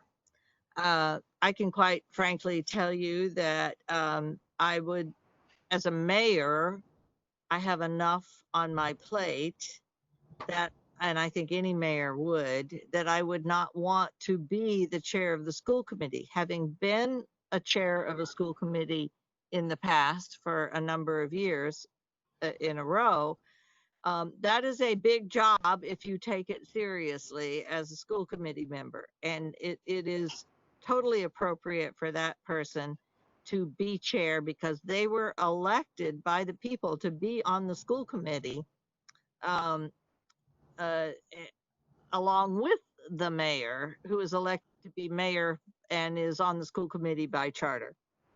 So I would never advocate strong language that says the mayor is the school committee chairperson. And I can tell you from knowing some of my new mayors on the job, where the cities that they represent do have that. So I'm suggesting don't change it to say that the mayor is always the school committee chairperson, because, and I think Chris would agree with me, that should not be the case. But the option to have that be the case may be important. And I think we have something in recent history with Mayor Martin where that was important for him to eventually be allowed to be the mayor to right the ship, which I hope would not happen very often, because I would hope that we would always elect school committee chair people who were up to the job.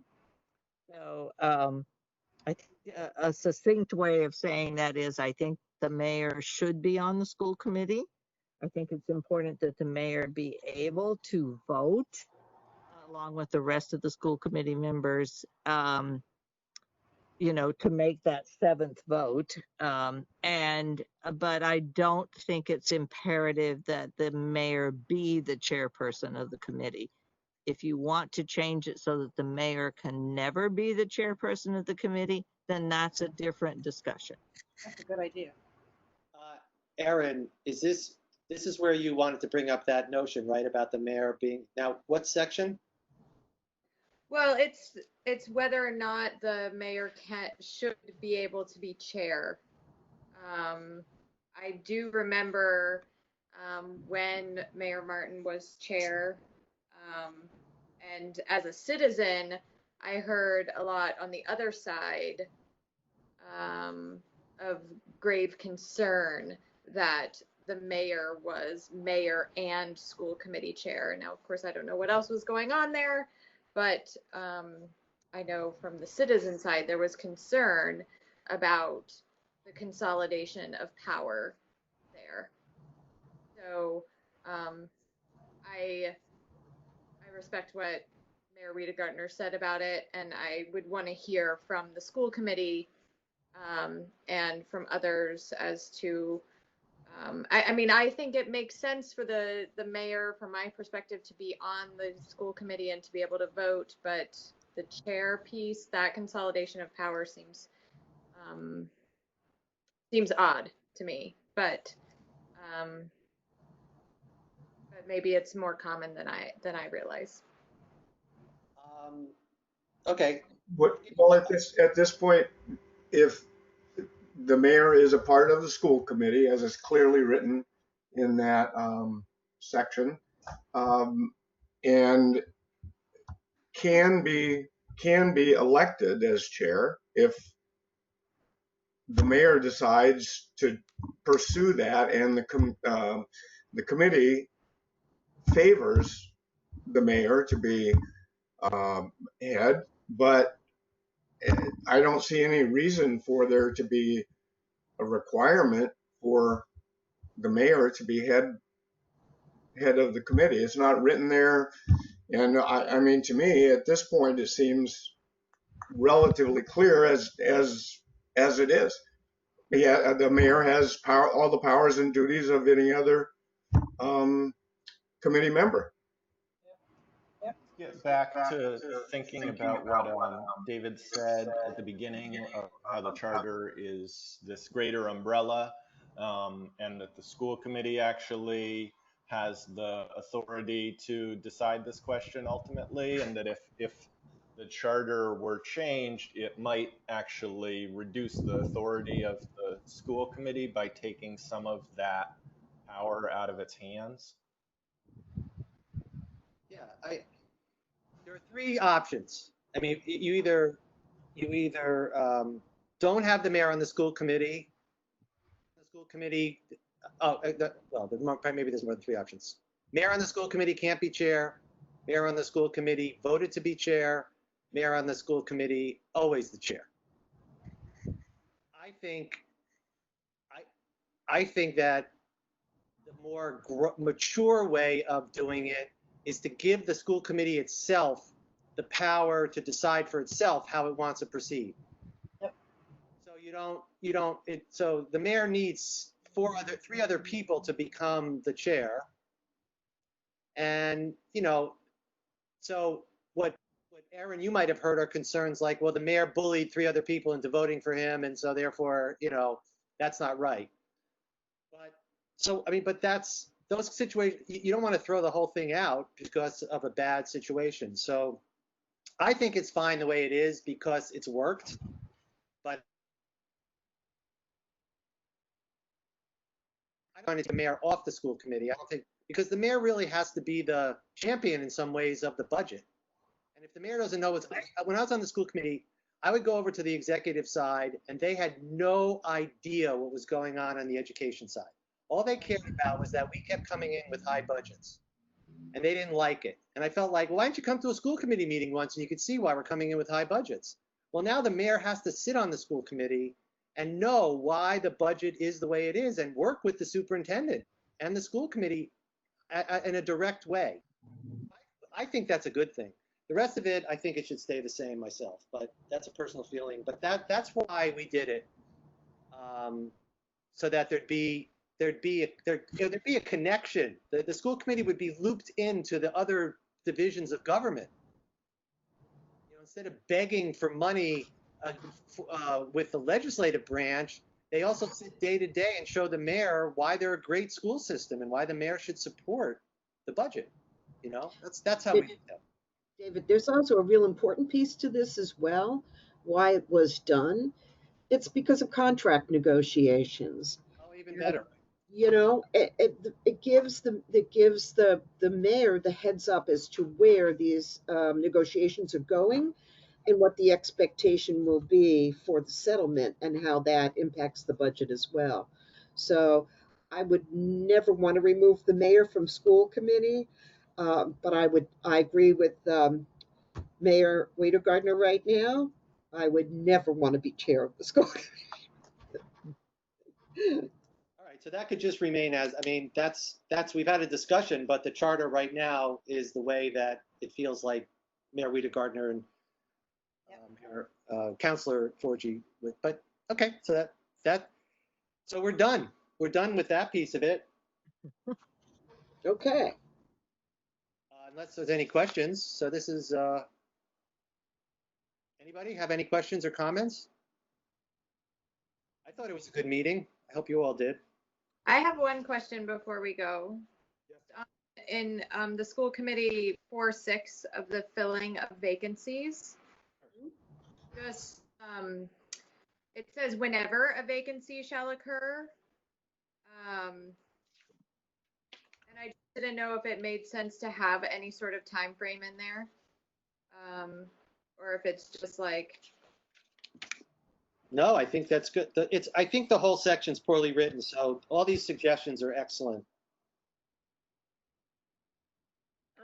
I think I would say that you never know when you're going to have a vacancy. It's not that I don't know that a time frame would help unless I misunderstand what you're saying, Aaron. Yeah, it should. Whenever a vacancy shall occur. I mean, sometimes people have who've been elected to the school committee have personal circumstances that require them to pull back from all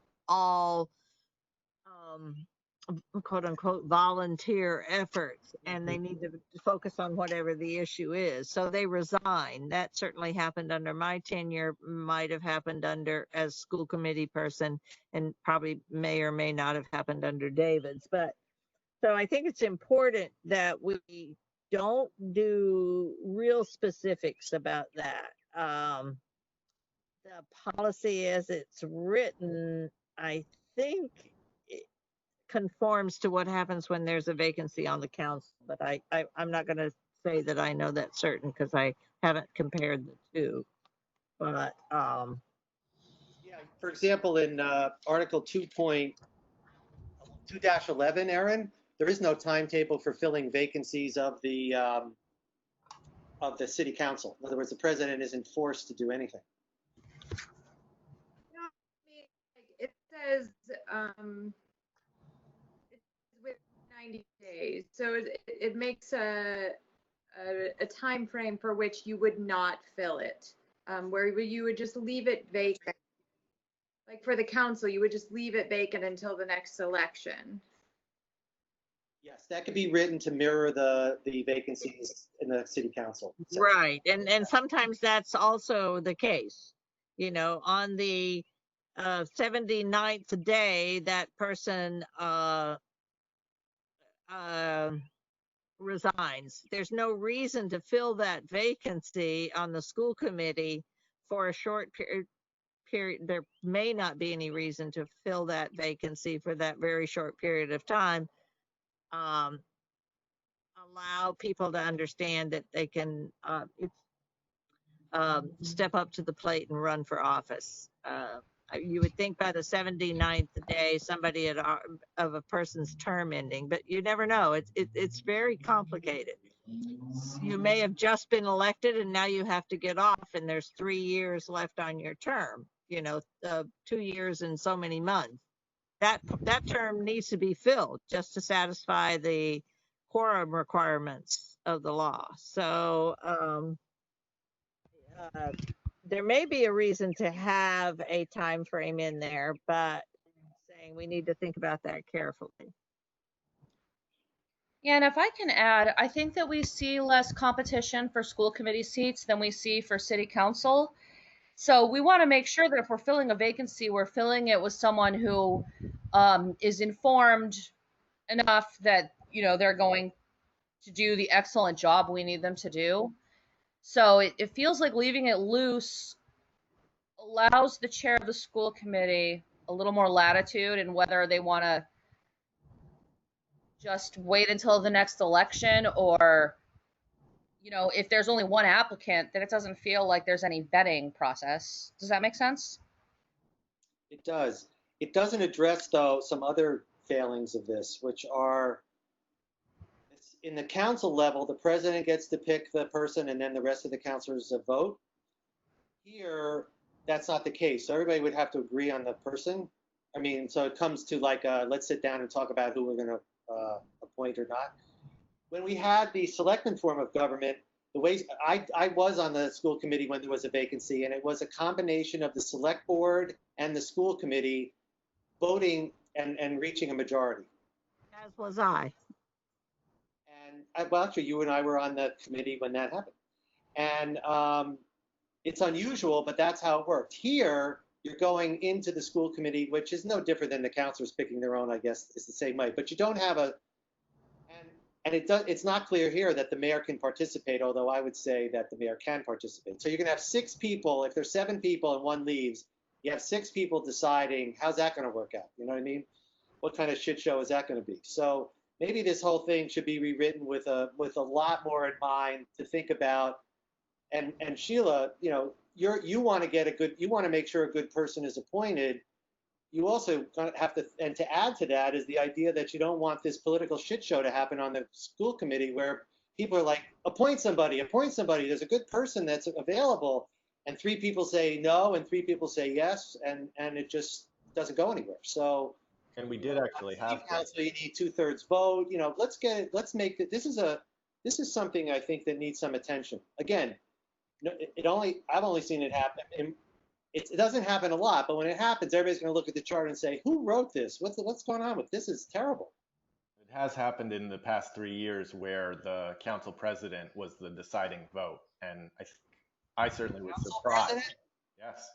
I mean, they were asked to be the deciding vote. Oh, Yes. is the president on a school committee appointment? School committee appointment. No, because there was- Rudy Reno had to vote. Yeah, there was a 3 to How did he 3. get the jurisdiction to do that? It says it there at the end of the language. Let me pull it back up. It's the very last phrase after the comma. Okay, got it. In the event of an impasse. Yep.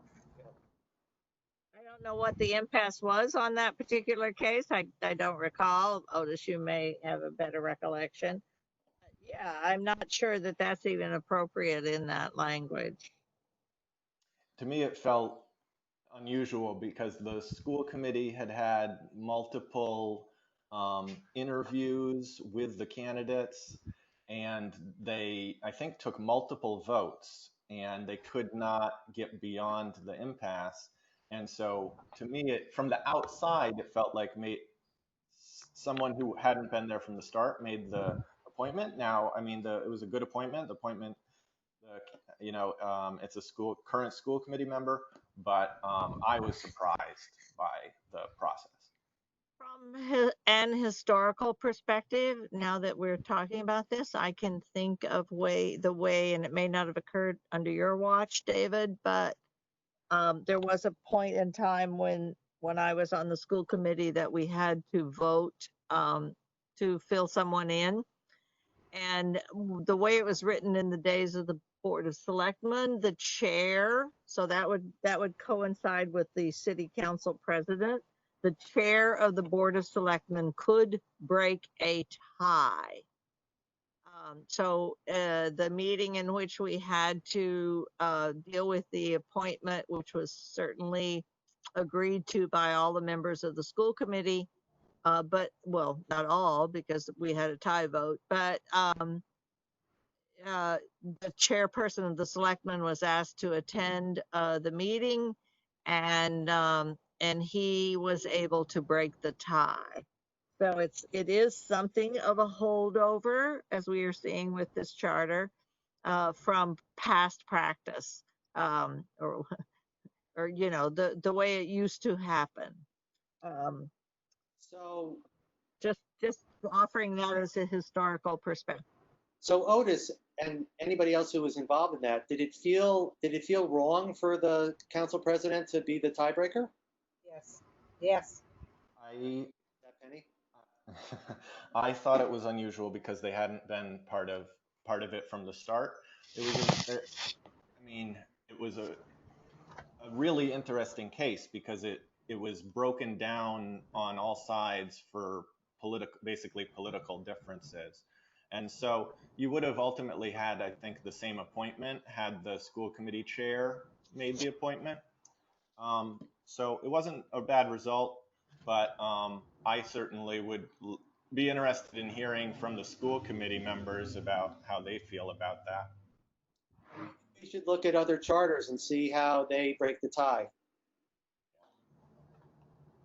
Yeah, and to add my own perspective to that, so it was Rudy Reno who actually was the tiebreaker, and it was Gene Wall versus Glenn Johnson, and I do believe that both of them are currently serving on the school committee now. So both of them ended up running for office again, and both of them,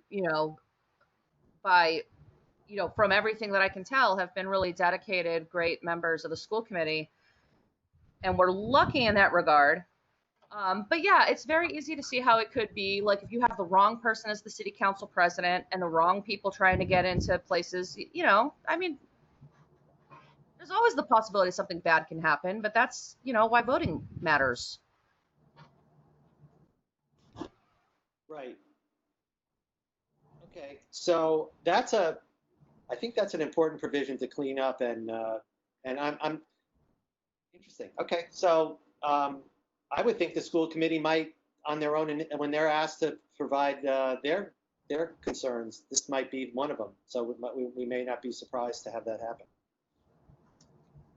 All right, anything else? Any other questions?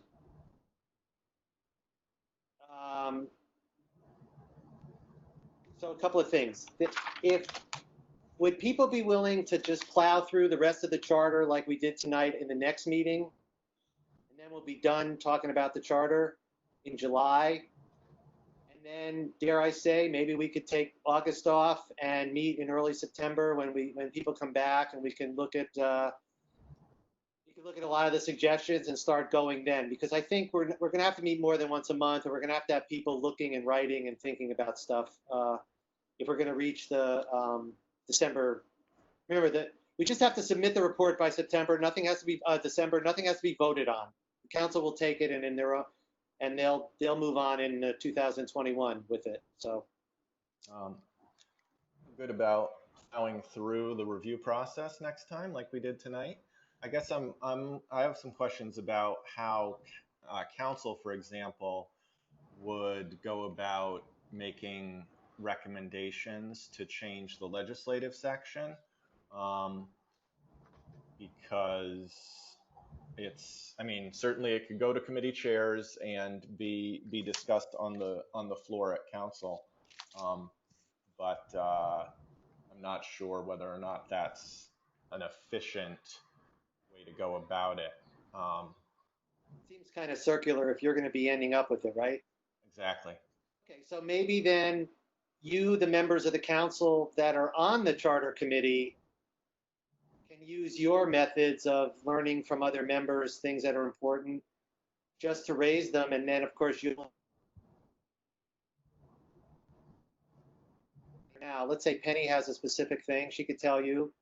We could put it in the list of things to talk about. Maybe it would end up being recommended to the city council, but maybe there aren't enough votes to get it through. But that doesn't matter because it means that it's been recommended, it's been pointed out, and I think that's our job. As you can see from the 2010, there were 3 pages of recommendations and 4 things got through. So there's going to be a long list of recommendations. So that historically, too, if there's a notebook or however they're going to keep it, if there's a record of all these 0-year meetings, someday some of these things which were looked upon as being silly or foolish might end up being thought of as something interesting and worthwhile.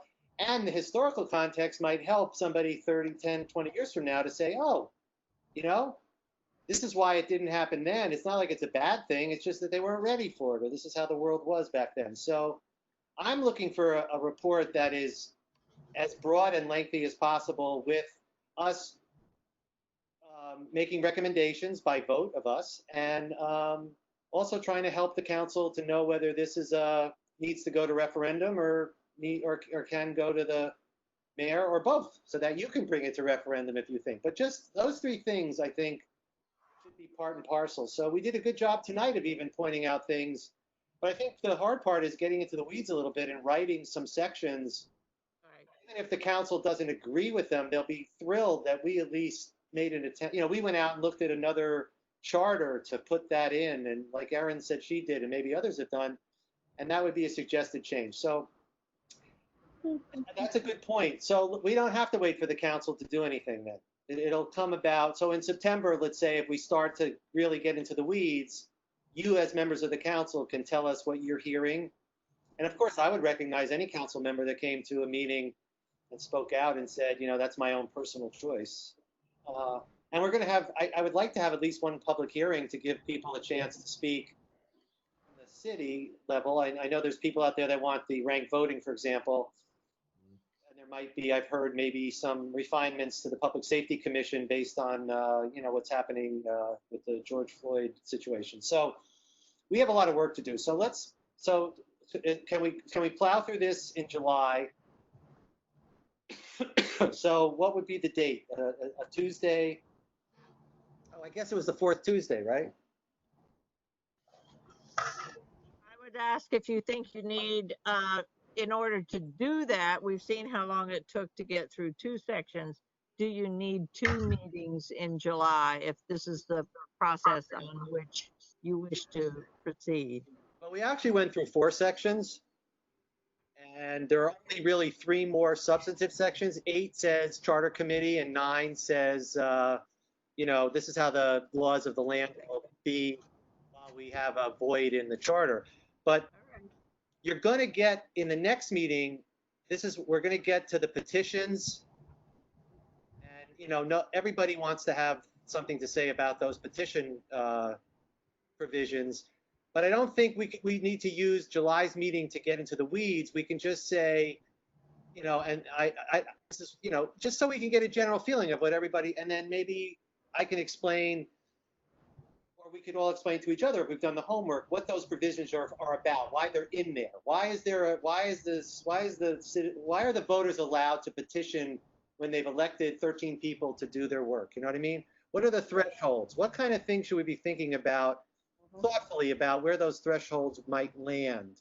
And then, of course, in September, when we get into the weeds, we could start writing things based on some of our conversations.